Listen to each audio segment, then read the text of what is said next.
اور کاف کے اوپر زبر ہے، یہ حرف خطاب ہے. زا اسم اشارہ ہے، ذالکہ کے اندر دو چیزیں ہیں، زا اسم اشارہ ہے اور کا حرف خطاب ہے.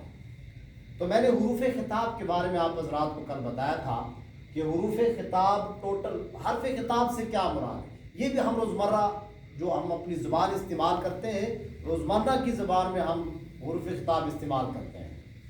بھئی آپ کی طبیعت کیسی ہے، یہ لفظ آپ کیا ہے، حرف خطاب ہی تو ہے.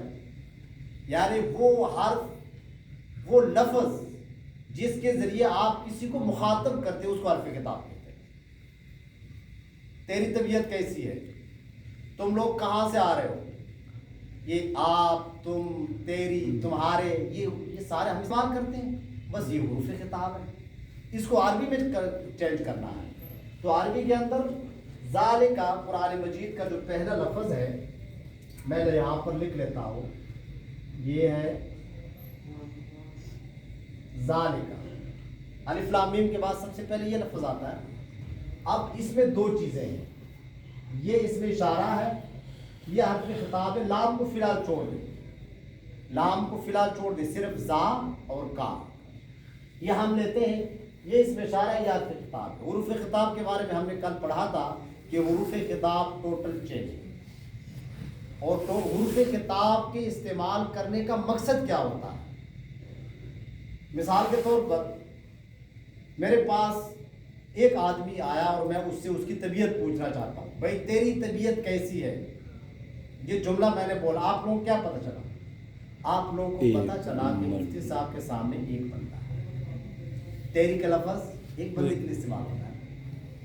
اچھا میں نے کچھ لوگوں سے کہا بھائی آپ لوگ کیسے ہیں، تو آپ لوگوں کو کیا پتہ چلا کہ میرے سامنے ایک سے زیادہ ایسی ہے. اچھا میں نے کہا کہ یار تم دونوں کب آئے ہو، آپ لوگوں کو کیا پتہ چلا کہ میرے سامنے دو بندے ہیں. یہ آپ کی، تیری، آپ لوگ، تم دونوں، یہ حروف خطاب. اس سے آپ لوگوں کو کیا پتہ چلا؟ مخاطب کی حالت کا پتہ چلا کہ مخاطب ایک ہے یا دو ہے یا دو سے زیادہ ہے، جمع ہے. حروف خطاب کے استعمال کرنے کا مقصد کیا ہوتا ہے؟ مخاطب کی حالت کا. پھر مخاطب مذکر ہے یا مؤنث ہے، تو اس اعتبار سے ٹوٹل 6 حروف خطاب بن جاتے ہیں. کا، کما، کم، کی، کما، کن. ٹوٹل کتنے بن گئے؟ 6 حروف خطاب. 3 حروف خطاب مذکر کے لیے ہیں اور 3 حروف خطاب مؤنث کے لیے. اچھا اس میں ایک حرف خطاب ایسا ہے جو مذکر اور مؤنث دونوں کے لیے استعمال ہوتا ہے. وہ کون سا ہے؟ کما. وہ کون سا ہے؟ کما. میں آسان کر دیتا ہوں. ایک حرف خطاب ایسا ہے کہ جس پر زبر لگائیں گے تو مذکر کے لیے ہے، زیر لگائیں گے تو مؤنث کے لیے ہے، وہ کا ہے.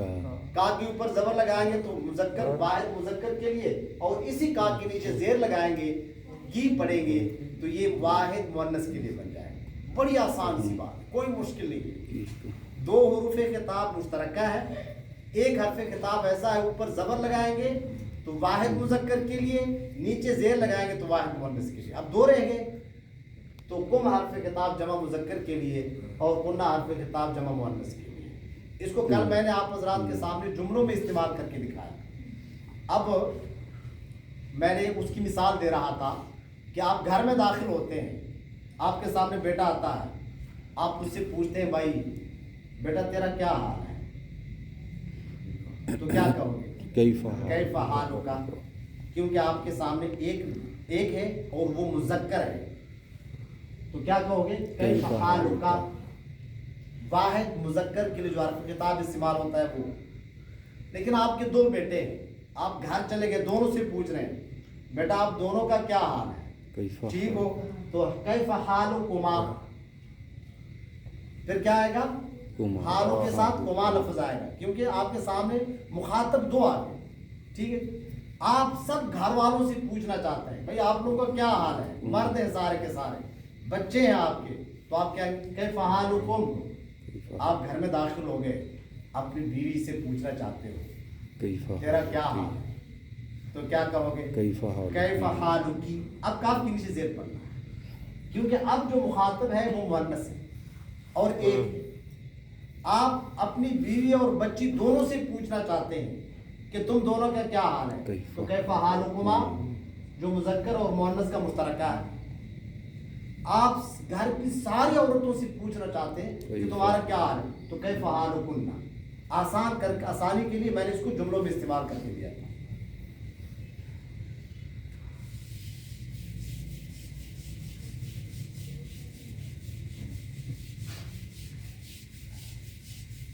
اچھا یہ بتائیں بلا تکلف, جس کو بات سمجھ میں نہیں آئی ہے وہ فوراً اسی وقت پوچھ سکتا ہے بھائی یہ بات مجھے سمجھ نہیں ہے. میری کوشش یہ ہے کہ میں آپ لوگوں کو جتنا گرامر پڑھاؤں تو وہ آپ لوگوں کو سمجھ میں آئے. بات سمجھ میں آ گئی. اب ایک لفظ استعمال ہوا ہے ذا, یہ تو حروف خطاب ہو گیا نا. اس کے بارے میں بات ہو چکی تھی لیکن اس دن بندے تھوڑے تھے تو میں نے کہا کہ ناغہ نہیں کرتے ہیں, چلو آج پڑھ لیتے ہیں, جب سارے ساتھی موجود ہوں گے دوبارہ پھر پڑھ لیں گے. اس لیے آج اس کو دوبارہ پھر پڑھ لیں گے, صرف اسی لیے چونکہ بھائی کلیم اللہ صاحب کی درخواست بھی یہی تھی کہ اس کو دوبارہ آپ نے صرف پڑھانا ہے, کہ اس دن صرف 2-3 بندے تھے جس دن میں نے یہ پڑھایا. تو یہ اس میں اشارہ ہے. اسمائی اشارات جملوں میں اگر ہم استعمال کریں گے تو ٹوٹل 10 بنتے ہیں, لیکن اس کی طرف بعد میں جملوں میں استعمال کی طرف بعد میں جاتے ہیں. پہلے اسمائی اشارات ہم جو قرآن مجید میں استعمال ہوئے ہیں. اب ظاہر بات ہے قرآن کے الفاظ ہمیں پتہ چلے گا کہ یہ لفظ کیا ہے, یہ حرف خطاب ہے, یہ اس میں اشارہ ہے, اس کا ترجمہ میں نے آپ سے کرنا ہے, آپ لوگوں سے کرنا ہے, وہ سے کرنا ہے, یہ سے کرنا ہے, کس سے کرنا ہے, یہ پتہ چلے گا تو آپ ترجمہ کر سکیں گے نا. تو اس میں اشارہ ذا, اس میں اشارہ, یہ ایک اس میں اشارہ ہے ذا جو یہاں شروع میں استعمال ہو چکا ہے. یہ ہے اس میں اشارہ برائے مذکر واحد مذکر. ظاہر میں اشارہ کیا ہے برائے واحد. یہ ایک کے لیے استعمال ہوتا ہے اور مذکر کے لیے. ابھی قریب اور دور کی بات چھوڑ دیں, وہ بعد میں بتاؤں گا کہ کب یہ قریب کے لیے استعمال ہوتا ہے اور کب یہ دور کے لیے استعمال ہوتا ہے. پھر ذا نہیں, یعنی ذا کے ساتھ صرف نون زیر والا لگانا ہے تو پھر یہ اس میں اشارہ بن جائے گا برائے تثنیہ مذکر. 2 کے لیے تثنیہ کہتے ہیں 2 کو. میں نے پہلے دن آپ لوگوں کو سمجھایا تھا کہ عربی کے اندر جمع 1 کے بعد شروع نہیں ہوتا ہے, جمع 2 کے بعد شروع ہوتا ہے. اردو کے اندر جمع 1 کے بعد 1 واحد ہے 2 جمع ہے, ایسی ہے اردو کے اندر. لیکن عربی کے اندر 1 واحد ہے 2 تثنیہ ہے اور 3 جمع ہے. جمع 2 کے بعد شروع ہوتا ہے. ٹھیک ہے, زانی. یہ بس مذکر, یہ مذکر کے لیے یہ 2 استعمال ہو گئے. زانی. اب آ جاتے ہیں تا, یہ میں تی تہ تہی زہ زہی, یہ سارے واحد مؤنث کے لیے. لیکن زیادہ تر یہ پہلا استعمال ہوتا ہے. زیادہ تر کون سے استعمال ہوتا ہے؟ تا. یہ کبھی کبھی استعمال ہو جاتے ہیں. میں نے آپ کو ساری اس لیے لکھ کر دیے ہیں کہ آپ لوگوں کو پتہ ہو, یا کوئی اور لفظ بھی قرآن میں آ جائے تو آپ لوگوں کو پتہ ہو کہ یہ اس میں اشارہ ہے اور واحد مؤنث کے لیے. یہ اس میں اشارہ کس چیز کے لیے ہے؟ برائے واحد مؤنث. ٹھیک ہے جی. تا نے, اسی تا کے شروع میں جو میں نے کہا کہ زیادہ یہی استعمال ہوتا ہے, اس کے آخر میں نون زیر والا لگا دے تو یہ اس میں اشارہ بن جائے گا برائے تثنیہ مؤنث. ٹھیک ہے جی,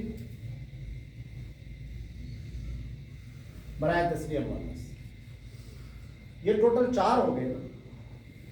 جمع اس میں اشارہ مذکر اور مؤنث دونوں کے لیے استعمال ہوتا ہے. ٹھیک ہے، اور وہ کون سا ہے؟ اولا. یہ آپ لوگوں نے پڑھا ہوگا قرآن مجید کے اندر، اولا اولئک اولئک هم المہتدون. یہ اولائے ہے، لیکن ساتھ کاف اور خطاب لگا دیا تو اولئک بن گیا. ٹھیک ہے، اولائے یہ اس میں اشارہ، یہ برائے جمع مذکر و مؤنث. ٹھیک ہے، یہ اسماء اشارات ہے. بس تا زا زانے دونوں مذکر کے لیے ہیں، تانی تا تی تہ تہی زہ زہی اور تانے یہ مؤنث کے لیے ہے. اولائے مشترکہ مذکر اور مؤنث دونوں کے لیے. ٹھیک ہے، اب اگر ہم اس کے جملے بنائیں گے، ہاں یہ میں نے شروع میں کہا تھا، یہ وہ باتیں ہیں جو میں ایک بار پڑھا چکا ہوں، لیکن میں کلیم اللہ صاحب کے مطالبے پر دوبارہ پڑھا چکا ہوں. زا کے شروع میں بس اوقات ہا آ جاتا ہے. یہ ایسے آپ لوگوں نے دیکھا ہوگا، ہاذا دیکھا یا ہاذی دیکھا، بلکہ آپ لوگوں نے کتاب میں دیکھا ہی ہوگا. ایسی ہے، یا تو ہاذا دیکھا ہوگا یا ہاذی ہی دیکھا ہوگا. تو یہ ہا جو ہے نا، یہ ہا اس میں اشارہ نہیں ہے، یہ ہا ایک تنبیہ ہے مخاطب کو کسی کو اپنی طرف متوجہ کرنے کے لیے. اس کا میں نے اردو میں ترجمہ کیا تھا، جیسے ہم کسی کو بات کرنے، کسی کی طرف کسی چیز کی طرف اشارہ کرنے سے پہلے کہتے ہیں اوئے، وہ تو دیکھو. یہ اوئے کا لفظ جو ہے نا، وہ یہ ہا ہے. اوئے کے ذریعے پہلے میں نے آپ کو اپنی طرف متوجہ کیا، پھر اشارہ کیا. یہ وہ لفظ اوئے، بس یہ ہا تنبیہ کے لیے. یہ اس کا اشارے کے ساتھ، اس میں اشارے کے ساتھ کوئی کام نہیں. پھر میں نے کہا تھا کہ بسا اوقات اس کے آخر میں زا کے شروع میں جس طرح ہا آ جاتا ہے، تو بسا اوقات زا کے بعد صرف کاف آ جاتا ہے. بسا اوقات ایک زا کے ساتھ کاف کے ساتھ لام بھی آ جاتا ہے، جیسے ذالک الکتاب. یہ کیا فرق ہے، یہ کیا چیز ہے، یہ فرق میں آپ لوگوں کو بتا دوں. یہ تو ہو گیا تنبیہ، صرف زا ہو، صرف زا، تو یہ اس میں اشارہ قریب کے لیے استعمال ہوتا ہے. کوئی چیز قریب ہے نا، تو اس کی طرف، جیسے یہ کرسی ہے، یہ میرے قریب ہے، تو یہ زا استعمال ہوگا. کوئی چیز درمیان متوسط جگہ پر ہے، نہ دور ہے نہ قریب ہے، تو زا کا استعمال ہوگا. کوئی چیز بہت دور ہے تو پھر یہاں پر لام لگائیں گے، پھر ذالک کا استعمال ہوگا. اب ذالک الکتاب کے ترجمے کی طرف آ جاتے ہیں. یہاں پر ذالک کا لام بیچ میں ہے، تو اب ترجمہ کیا بنے گا؟ وہ کتاب لا ریب فیہ، اس میں کوئی شک نہیں. اب ترجمہ سمجھ میں آ گیا. ذالک زا اس میں اشارہ صرف زا ہو، صرف زا ہو، تو پھر صرف یہ زا ہے. یہ اس میں اشارہ قریب کے لیے استعمال ہوتا ہے. اس کے ساتھ صرف حرف خطاب لگا دیں تو پھر متوسط کے لیے استعمال ہوتا ہے. حرف خطاب اور اس میں اشارہ کے درمیان میں لام لگانے زیر والا، تو پھر یہ دور کے لیے استعمال ہوتا ہے. وہ کتاب جس میں کوئی شک و شبہ نہیں. اب ذالکہ کا جو پہلا حرف استعمال ہوا ہے قرآن مجید کا، اس کا صحیح ترجمہ آپ لوگوں کو پتہ چل گیا. اب آپ لوگوں کے ذہن میں نے اس دن بھی کہا تھا کہ یہ ایک سوال تو پیدا ہوگا کہ مخاطب تو پوری امت ہے، بلکہ پوری انسانیت ہے، حرف خطاب واحد مذکر کا استعمال ہوا ہے، جس سے پتہ چلتا ہے کہ اللہ مخاطب کسی ایک بندے کو کر رہا ہے. تو اس کے دو مطلب ہو سکتے ہیں کہ اس وقت براہ راست اللہ کے مخاطب تو کون تھے؟ آپ صلی اللہ علیہ السلام. تو واحد مذکر یا تو اس اعتبار سے ہے، یا اس اعتبار سے ہے کہ ہر بندہ فردن اس قرآن پاک کا مخاطب ہے. جب ہر بندہ الگ الگ فردن اس کا مخاطب ہوگا، تو ہر بندہ فردن تو واحد مذکر ہی بنے گا. ٹھیک ہے جی، یا تو اس اعتبار سے. تو ذالک اس میں اشارہ کا کیا معنی ہو گیا؟ وہ کتاب بہت دور جو ہے، حالانکہ دور تو نہیں، ہمارے پاس ہی الماری میں پڑی ہوئی ہے کتاب، اور جب کھول کے پڑھتے ہیں تو سامنے پڑی ہوتی ہے، اس کا مس بھی کرتے ہیں، ٹچ بھی کرتے ہیں، ایسے ہوتے ہیں نہیں؟ تو اللہ تبارک و تعالیٰ نے قرآن مجید کی عظمت، اس کے مقام، اس کے شان کی طرف اشارہ کیا ہے. وہ کتاب جس کی شان بہت اونچی ہے، بہت دور ہے، لا ریب فیہ، اس میں کوئی شک و شبہ نہیں. کل انشاءاللہ العزیز ہم یہ سارے اسماء اشارات جملوں میں استعمال کریں گے تاکہ آپ کو ذہن نشین ہو جائے.